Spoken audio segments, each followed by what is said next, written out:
that there will be some more human validation jobs that come across. Maybe you'd want to explore some of those opportunities.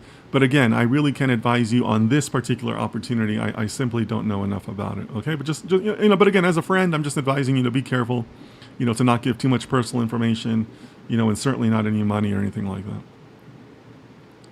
Quantum Rogue, welcome. I don't think I've seen you in the chat, but welcome, my friend. Checking in from Bangalore, India. Oh, good. Glad you're here. Rex, I'm going to come back to your question. Let me just to stay in theme here. Palki says machine learning is statistics on steroids. Maybe. Give me some more on that, Palki. I think that there's some parts of data science that are definitely statistics on steroids, but I don't know if I'd say that about machine learning specifically. There are some aspects of machine learning that are certainly, kind of pumped up statistics.